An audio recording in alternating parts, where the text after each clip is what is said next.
महोदय, मैं प्रस्ताव करता हूं कि दंड प्रक्रिया संबंधी विधि का समेकन और संशोधन करने के लिए विधेयक को पुनर्स्थापित करने की अनुमति दी। नमस्कार दोस्तों, इस साल यानी कि 2023 में लोकसभा में हमारे गृह मंत्री श्री अमित शाह जी द्वारा बहुत ही इंपॉर्टेंट 3 बिल को इंट्रोड्यूस करवाया गया, जो कि अंग्रेजों के जमाने से चले आ रहे थे। उनमें बदलाव भी किए गए और उनके नाम को भी बदला गया है, जैसे कि the Indian panel code 1860 will now be replaced by भारतीय न्याय संहिता 2023। उसी तरह से भारतीय नागरिक सुरक्षा संहिता will now be established in place of criminal procedure code 1898। उसी तर्ज पर एक बिल जिसका की नाम भारतीय साक्ष्य अधिनियम रखा गया है will now be established in place of the Indian Evidence Act 1872। इसके साथ ही उन्होंने यह भी कहा कि इन 3 विधेयकों में आपराधिक प्रक्रिया के लिए बुनियादी कानून शामिल है। इसके अलावा हमने एक बहुत ही ऐतिहासिक निर्णय लिया है, वह है अनुपस्थिति में मुकदमा।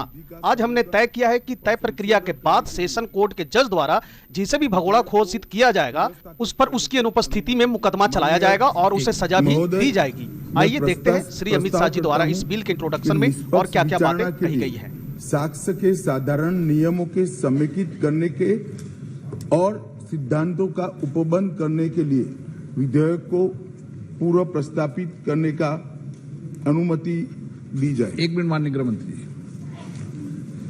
प्रश्न ये कि विधेयक को पूर्व प्रस्तावित करने की अनुमति प्रदान की जाए। जो सदस्य इसके पक्ष में हाँ कहें, जो सदस्य विरोध में ना कहें। मेरे विचार में निर्णय हाँ वालों के पक्ष में, हाँ वालों के पक्ष में माननीय मंत्री द्वारा विधेयक को पूर्व स्थापित किया। अध्यक्ष महोदय, जिस प्रकार से 12B सारे सांसदों को निलंबन कर रहे हैं, महोदय, इसके कारण मैं प्रस्ताव करता हूं कि अपराधों और शास्तियों से संबंधित उपबंधों का समेकन और संशोधन तथा उससे संबंध या उससे आनुषंगिक विषयों को उपबंध करने के लिए विधेयक को पुनर्स्थापित करने की अनुमति दी जाए। प्रश्न है कि विधेयक को पूर्व स्थापित करने की अनुमति प्रदान की जाए। जो सदस्य इसके पक्ष में हाँ कहें, जो सदस्य विरोध ना कहें। मेरे विचार में निर्णय हाँ वालों के पक्ष में, हाँ वालों के पक्ष में। माननीय मंत्री जी विधेयक, माननीय मंत्री जी कुछ कहना चाहते हैं इस पे? हाँ। सभापति महोदय, माननीय अध्यक्ष जी, सबसे पहले तो आज 18 साल की उम्र में देश के लिए बलिदान देने वाले महान क्रांतिकारी खुदीराम बोस की पुण्यतिथि है। मैं पूरे सदन के सामने शीश झुकाकर उनको नमन करना चाहता हूं और उनकी स्मृति से प्रेरित होकर युगों युगों के लिए जो युवा देश के लिए काम करेंगे वो सब के लिए महान क्रांतिकारी खुदीराम बोस जी का जीवन प्रेरणा के स्रोत हमेशा के लिए रहेगा, इसका मुझे विश्वास है। माननीय अध्यक्ष जी, आज का ऐतिहासिक दिवस है। आज के ही दिन दादरा नगर हवेली का भारतीय संघ में विलय हुआ था और भारतीय संघ एक प्रकार से संपूर्ण राष्ट्र बना था। माननीय अध्यक्ष जी, आज जब मैं ये 3 विधेयक लेकर आया हूं, उस वक्त आजादी के अमृत महोत्सव का समापन हो रहा है और आजादी के अमृत काल की शुरुआत होने का समय है। 15 अगस्त से आजादी का अमृत महोत्सव समाप्त होगा और 16 अगस्त से आजादी की 75 साल से 100 साल की यात्रा की शुरुआत होगी, जो निश्चित रूप से महान भारत की रचना करेगी। प्रधानमंत्री नरेंद्र मोदी जी ने इस देश के सामने गत 15 अगस्त को लाल किले की प्राचीर से अपना उद्बोधन देते हुए 5 प्रणों को देश की जनता के सामने रखा था। माननीय अध्यक्ष जी, ये 5 प्रण में से एक प्रण था कि हम गुलामी की सभी निशानियों को हम समाप्त कर देंगे, हमारे मन से वो बोझ को दूर करेंगे। माननीय अध्यक्ष जी, आज मैं जो विधेयक 3 विधेयक एक साथ लेकर आया हूं।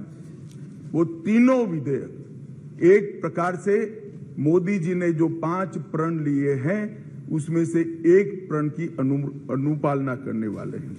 माननीय अध्यक्ष, ये तीनों विधेयक दंड विधान प्रक्रिया, क्रिमिनल जस्टिस सिस्टम को बेसिक कानून, इसके लिए मूलभूत कानून ये 3 विधेयकों के अंदर है।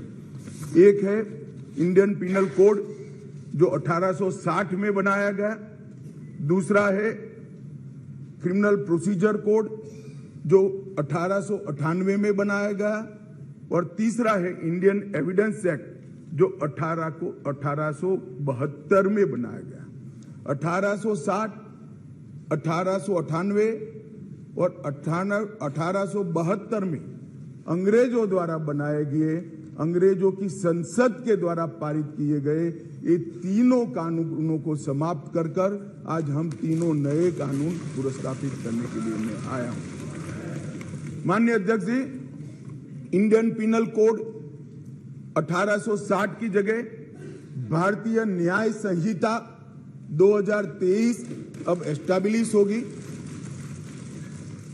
क्रिमिनल प्रोसीजर कोड 1898 की जगह भारतीय नागरिक सुरक्षा संहिता प्रस्तावित होगी, और इंडियन एविडेंस एक्ट 1872 की जगह भारतीय साक्ष्य अधिनियम 2023 प्रस्तावित होगा। यह कानूनों की जो कानून रिपील होंगे इस तीनों विधेयक से, वो कानूनों की आत्मा जो है, वो कानूनों का मध्य बिंदु है कानून बनाने का, वो अंग्रेज शासन को मजबूत करने की दृष्टि से कानून बनाए गए थे। अंग्रेज शासन की रक्षा करने के लिए कानून बनाए गए थे, और उसका उद्देश्य दंड देने का था, न्याय देने का नहीं था।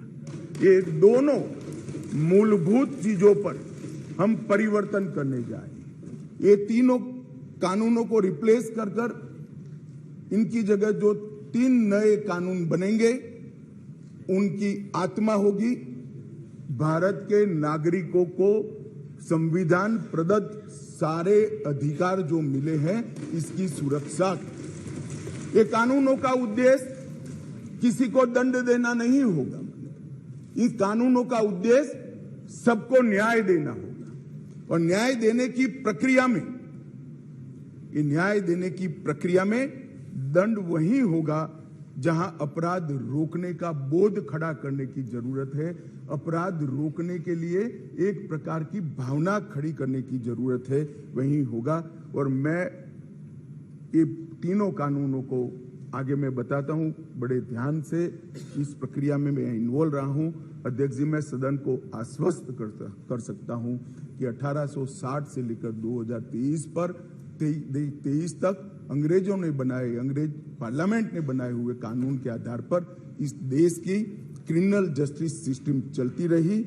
इसकी जगह भारतीय आत्मा के साथ ये 3 कानून अब प्रस्तावित होंगे और हमारी क्रिमिनल जस्टिस सिस्टम के अंदर बहुत बड़ा परिवर्तन आएगा। माननीय अध्यक्ष जी, मैं ये बिल स्टैंडिंग कमेटी को भेजने वाला हूं, इसलिए बहुत लंबा नहीं बोलूंगा, मरुतु इतना जरूर कहना चाहता हूं कि जिन्होंने भी ये कानूनों को पढ़ा होगा, इसकी प्रायोरिटी क्या थी? मानवीय की हत्या से या महिला के साथ दुराचार से बड़ा कोई कानून अपराध नहीं हो सकता, तो इसको 302 नंबर पर स्थान दिया गया। इसके पहले क्या था? राजद्रोह था। इसके पहले क्या था? खजाने की लूट थी। इसके पहले क्या था? शासन के अधिकारी पर हमला था। ये जो अप्रोच है, ये अप्रोच को हम बदल रहे हैं। सबसे पहला चैप्टर इसमें आएगा महिलाओं और बालकों के साथ अपराध। दूसरा चैप्टर आएगा मानव वध और मानव शरीर के साथ जो अपराध होते हैं उसका आएगा। तो हमने शासन की जगह नागरिक को केंद्र में लाने का एक बहुत बड़ा सैद्धांतिक निर्णय कर हम ये कानून लेकर आए हैं। मान्यवर, इस कानून को बनाने के लिए बहुत लंबी प्रक्रिया हमने की है। मोदी जी ने 2019 में ही हम सबका मार्गदर्शन किया था। कि अंग्रेजों ने बनाए हुए जितने भी कानून जिस विभाग में है, सभी कानून पर पर्याप्त चर्चा विचारणा और सोच विचार कर इसको आज के समय के अनुरूप और भारतीय समाज के हित में बनाना चाहिए। वहीं से ये प्रक्रिया माननीय अध्यक्ष जी चालू हुई। ढेर सारी कंसल्टेशन की प्रक्रिया इसके लिए हुई है। मान्यवर, मैं आपको बताना चाहता हूं, हर जगह पे व्यापक कंसल्टेशन किया गया है। मैंने अगस्त 2019 में ही देश के सारे हाईकोर्ट चीफ जस्टिस को पत्र लिखा था, सर्वोच्च अदालत के सारे न्यायाधीशों को लिखा था, देश की सारी लॉ यूनिवर्सिटी को पत्र लिखा था।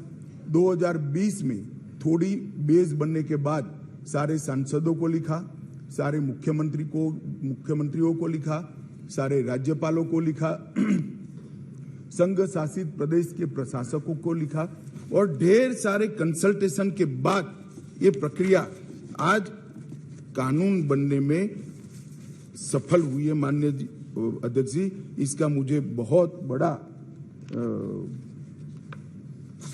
संतोष है कि बेस बरुआ समिति, विश्वनाथन समिति, मलिमत समिति, माधव मेनन समिति और गृह मामलों की स्थायी संसदीय समिति 2011, 2005, 2006 इसकी रिपोर्ट 111वीं, 110वीं, 146वीं ये सारी रिपोर्टों का बृहद संकलन कर सभी राज्यपालों, मुख्यमंत्रियों, सभी विधायकों, सभी सांसद और सभी न्यायाधीशों से, हाई कोर्ट से, सुप्रीम कोर्ट से और लॉ यूनिवर्सिटी से आए हुए सारे प्रस्तावों को, सारे सुझावों को कंसीडर कर लाइन बाय लाइन इसको पढ़कर ये विधेयक लेकर मैं आज सदन के सामने उपस्थित हुआ हूं। माननीय अध्यक्ष जी, 18 राज्यों, 6 संघ शासित प्रदेश, भारत की सुप्रीम कोर्ट, 16 हाई कोर्ट, 5 न्यायिक एकेडमी, 22 विधि विश्वविद्यालय, 142 सांसद और लगभग 270 विधायकों ने इसमें सुझाव दिए हैं। जनता के भी बहुत सारे सुझाव आए हैं जिसको कंसिडर किया गया। माननीय अध्यक्ष जी, 4 साल तक इस पर गहन विचार विमर्श हुआ है। मैं जिसमें उपस्थित हूं, ऐसी 158 बैठकें हमने रिकॉर्ड पर करी है। माननीय अध्यक्ष जी, बाय लाइन इसको हमने पढ़ा है। मान्यवर, भारतीय नागरिक सुरक्षा संहिता जो सीआरपीसी को रिप्लेस करेगी, इसमें अब 533 धाराएं बचेगी, 160 धाराओं को बदल दिया गया है, 9 धाराएं नई जोड़ी गई है और 9 धाराओं को निरस्त किया गया है। भारतीय न्याय संहिता जो आईपीसी को रिप्लेस करेगी, इसमें अब पहले 511 धाराएं थी, इसकी जगह 356 धाराएं होगी, 175 धाराओं में बदलाव हुआ है, 8 नई धाराएं जोड़ी गई है और 22 धाराएं निरस्त कर दी गई। भारतीय साक्ष्य अधिनियम जो एविडेंस एक्ट को रिप्लेस करेगा, इसमें 170 धाराएं होगी, पहले 167 थी, 23 धाराओं में बदलाव किया है, 1 धारा नई जोड़ी गई है और 5 धाराएं निरस्त की है। मान्यवर, मैं सदन को बताना चाहता हूं, ये तीनों कानूनों में गुलामियों की निशानी से भरे हुए कानून। सबसे पहले तो इसको ब्रिटेन की पार्लियामेंट ने पारित किया था, हमने अडॉप्ट किया था, यहीं से शुरुआत होती। परंतु इसके अलावा आज भी जो कानून आज इससे निरस्त होंगे, जब सदन पारित करेगा, तब वो कानूनों के अंदर कुछ शब्द थे मैं जरूर कहना चाहता हूं, जिससे हमें मालूम पड़ेगा कि 75 साल तक हम किस कानूनों के आधार पर क्रिमिनल जस्टिस सिस्टम को चलाए हैं। पार्लियामेंट ऑफ यूनाइटेड किंगडम का जिक्र है, प्रोविंशियल एक्ट का जिक्र है, notification by the crown representative का जिक्र है, लंदन गैजेट का जिक्र है, ज्यूरी और बैरिस्टर का जिक्र है जो हमारे यहाँ कब के चले गए, लाहौर गवर्नमेंट का जिक्र है, कॉमनवेल्थ के प्रस्तावों का जिक्र है, United kingdom of great Britain and Ireland parliament का जिक्र है, हर मेजेस्टी और बाय द प्रिवी काउंसिल, ऐसे हर जगह रेफरेंस दिए हुए हैं। Copies and extracts content in the London gadget, इसके आधार पर एक कानून को बनाया गया है। Possession of the British crown, इसका भी जिक्र आज भी है। Court of justice in England, इसका भी जिक्र 33 से ज्यादा जगहों पे है। हर मैजेस्टी डोमिनियंस का इस अधिनियम के अंदर ढेर सारे जिक्र है। टोटल 475 जगह ये गुलामी की निशानियों को समाप्त कर कर आज हमने एक नया कानून मान्यवर लेकर आए। माननीय अध्यक्ष जी, इस कानून से हमने नए युग को जोड़ने का भी प्रयास किया है। हमारी क्रिमिनल जस्टिस सिस्टम में बहुत समय लगता है। कानून में कोई कानून की अदालत में जाए तो न्याय इतनी देर से मिलता है कि न्याय का कोई मतलब ही नहीं। लोगों की श्रद्धा उठ गई है, कोर्ट में जाने से डर है। मैं गुजरात का कानून मंत्री भी रहा हूं, विधि मंत्री भी रहा हूं। कई लोगों ने मुझे कहा था कि साहब पनिशमेंट की कोई जरूरत ही नहीं। मैंने बोला क्यों? कि कोर्ट में जाना इटसेल्फ पनिशमेंट है। इस प्रकार की मानसिकता लोगों के दिमाग में कर गई।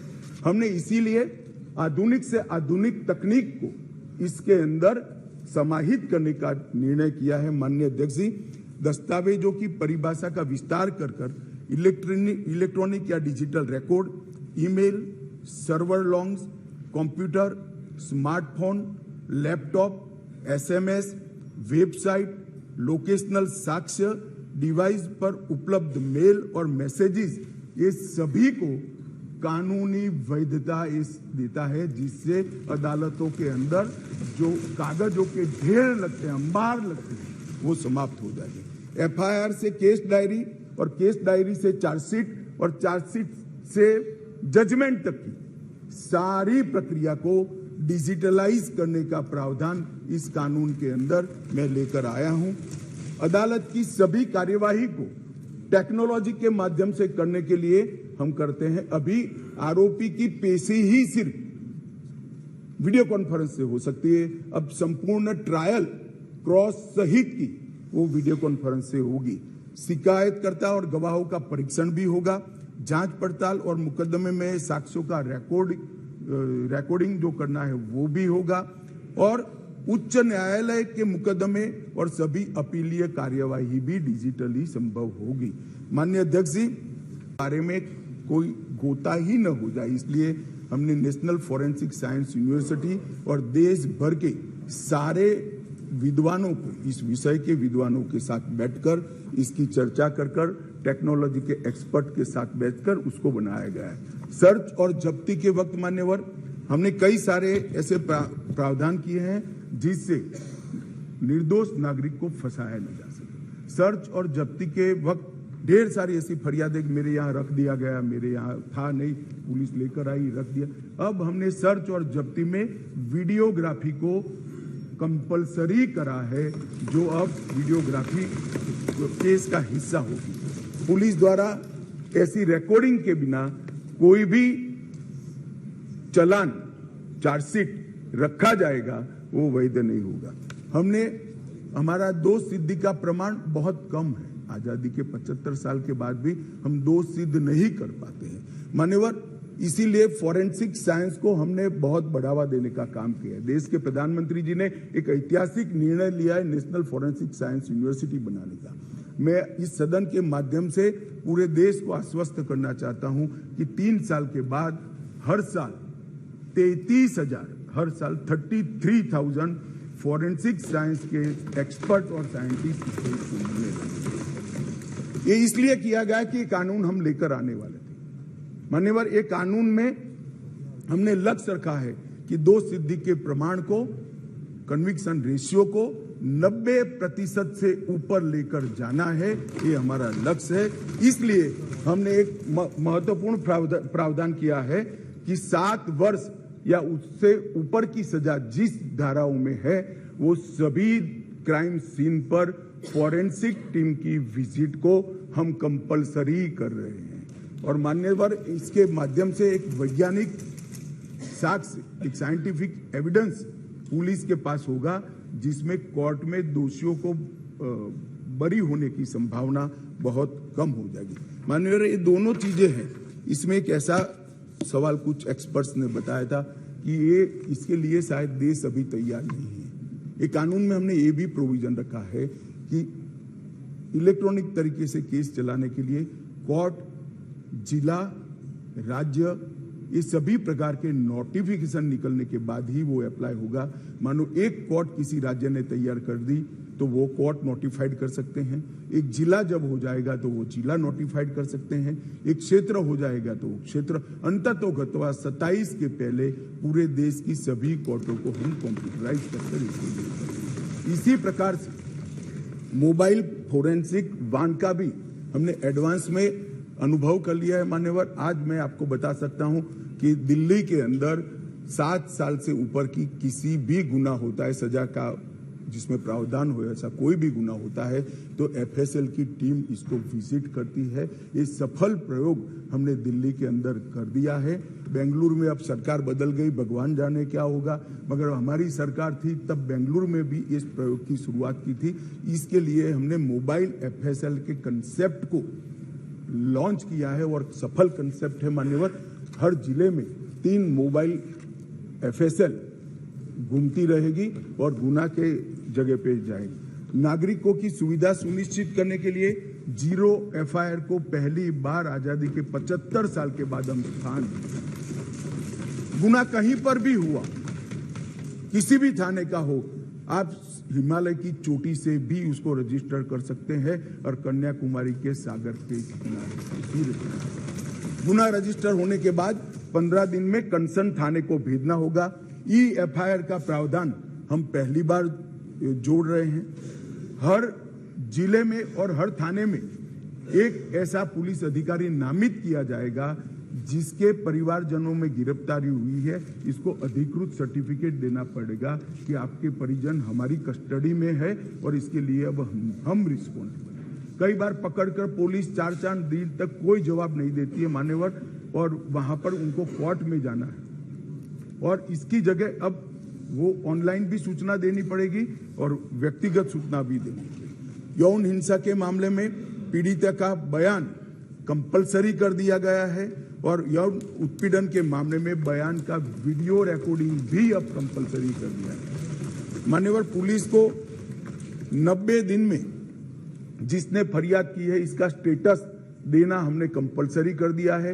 90 दिन में उसका स्टेटस देना पड़ेगा और हर 15 दिन में फरियादी को अपना स्टेटस भेजना पड़ेगा।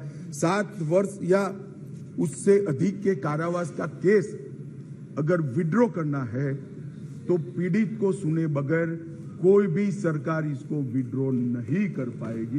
ये भी इससे नागरिकों के अधिकारों की रक्षा होगी और इसके अंदर पहली बार हम कम्युनिटी सर्विस को सजा के बारे में भी इंट्रोड्यूस कर रहे हैं। मान्यवर, ये प्रैक्टिस में कई जगह पे है परंतु इसका इंट्रोडक्शन एक्ट से, कानून से अब होगा। मान्यवर, सालों तक केस चलते नहीं है, इसके लिए भी हमने बहुत सारे प्रावधान करे हैं। छोटे मोटे मामलों में समरी ट्रायल का दायरा बढ़ा दिया है।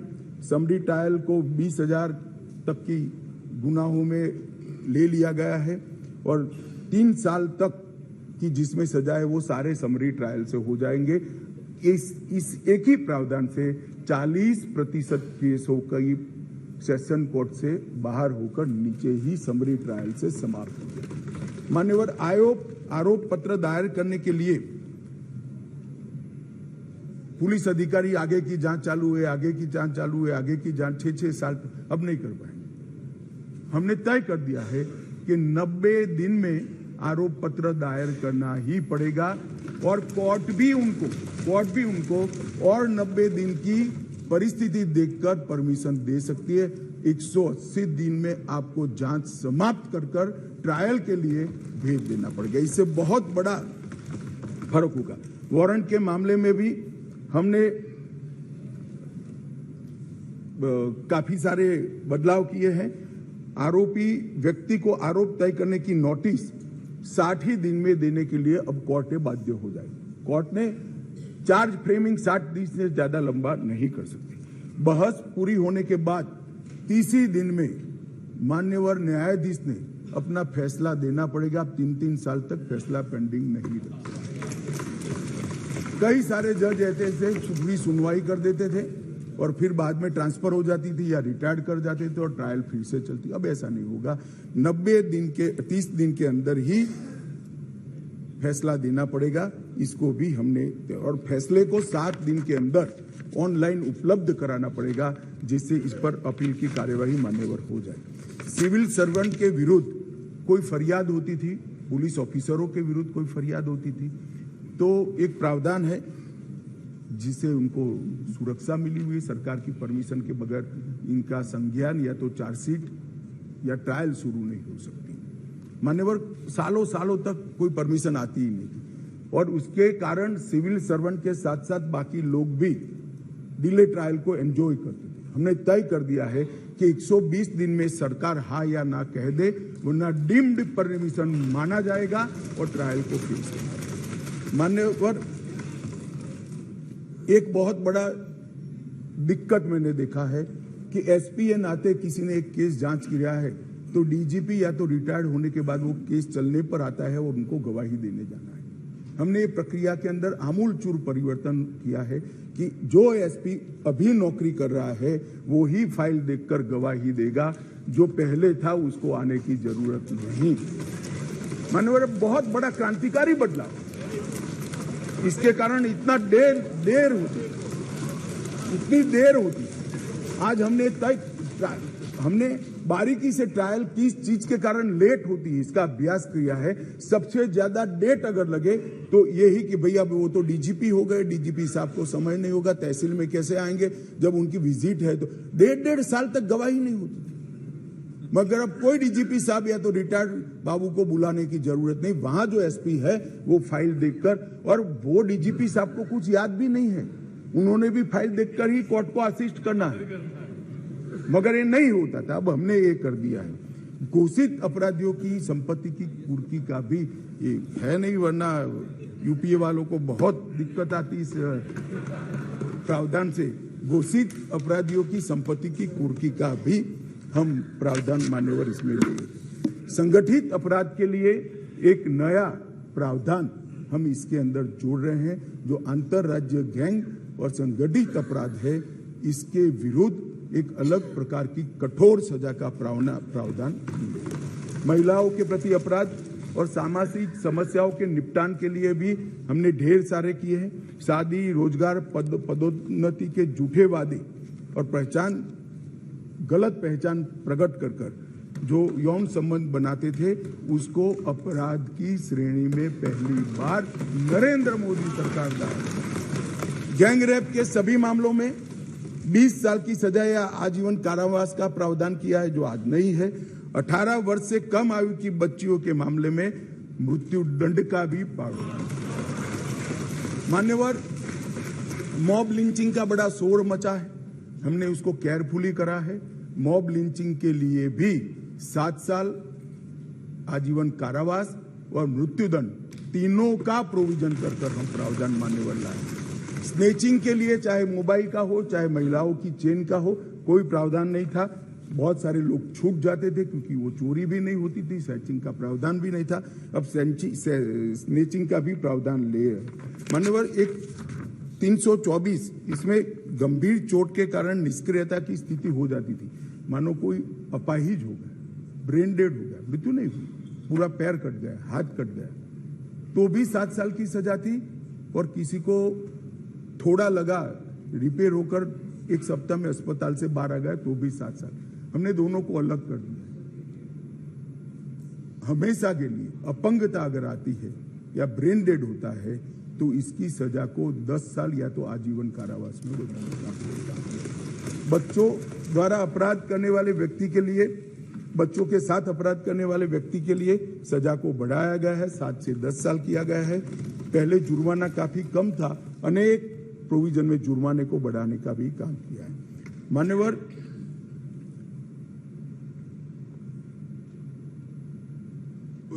अपराधियों के विरुद्ध जो भाग जाते थे, इसके लिए भी 10 साल की सजा का लाया है, प्रावधान लेकर आए हैं। सजा माफी को पॉलिटिकल यूज करने वाले बहुत किस्से आते थे।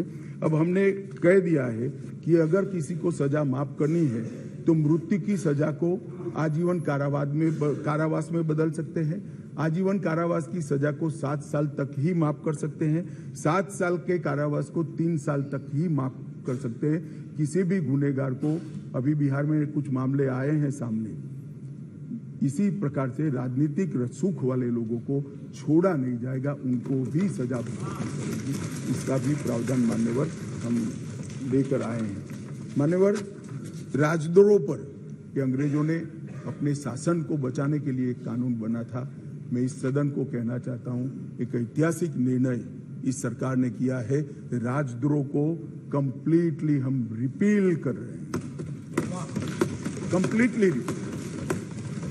यहां लोकतंत्र है, सबको बोलने का अधिकार है। राजद्रोह को हम कंप्लीटली रिपील कर रहे हैं मान्यवर। और इस कानून में इसके साथ साथ अलगाव, सशस्त्र विद्रोह, विध्वंसक गतिविधियां, अलगाववाद, भारत की संप्रभुता, एकता को, अखंडता को चैलेंज करना, ये सब को कानून के अंदर किसी न किसी दाएं बाएं तोड़ मरोड़ कर जोड़ते थे। इसका कोई स्पेशल प्रोविजन नहीं था, टेररिज्म की व्याख्या ही नहीं थी। पहली बार अब इसकी व्याख्या हो रही है और जुड़ी संपत्ति को कुर्क करने का अधिकार भी है। मान्यवर, जांच करने वाले पुलिस अधिकारी के संज्ञान पर कोर्ट इस पर ऑर्डर करेगा। कुर्की का ऑर्डर पुलिस अधिकारी नहीं कर पाएंगे, निर्णय नहीं कर पाएंगे, कोर्ट में सुनवाई के बाद होगा। मान्यवर, एक बहुत बड़ा